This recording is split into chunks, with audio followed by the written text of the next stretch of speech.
একটি গাছ কাটলে আরও ৩টি গাছ লাগাতে হবে। পরিবেশ দূষণ হয় এমন কাজ থেকে বিরত থাকতে হবে। পরিবেশের ভারসাম্য রক্ষায় সবাইকে গুরুত্ব দেওয়ার আহ্বান জানালেন প্রধানমন্ত্রী শেখ হাসিনা।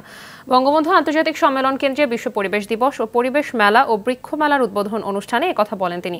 প্রধানমন্ত্রী আরও বলেন, সুস্থ পরিবেশ, স্মার্ট বাংলাদেশ। জলবায়ু পরিবর্তনের অভিঘাত মোকাবেলায় সরকারের নানা ধরনের পদক্ষেপ নিচ্ছে, যার কারণে ঘূর্ণিঝড়ে উপকূলের ক্ষয়ক্ষতি কম হয়েছে। তিনি আরও বলেন, বাংলাদেশের আবহাওয়ার সাথে সামঞ্জস্য রেখে খরা বন্যার কথা মাথায় রেখে শস্য উৎপাদনের জন্য গবেষণা করা হচ্ছে বাংলাদেশে, যেন খাদ্য ঘাটতি না হয়। অনুষ্ঠানে 10টি ক্যাটাগরিতে 25 জনকে জাতীয় পরিবেশ পদক তুলে দেন প্রধানমন্ত্রী। সম্পৃক্ত এলাকাগুলিতে এখন সেই ধানের আমাদের অ্যাডাপ্টেশন মিটিগেশন প্ল্যান আমরা নিয়েছি এবং আমরা ট্রাস্ট ফান্ড তৈরি করেছি। নিজস্ব অর্থায়নে কে কি দেবে সেদিকে আমরা তাকিয়ে থাকিনি, আমাদের ব্যবস্থা আমরাই শুরু করেছি।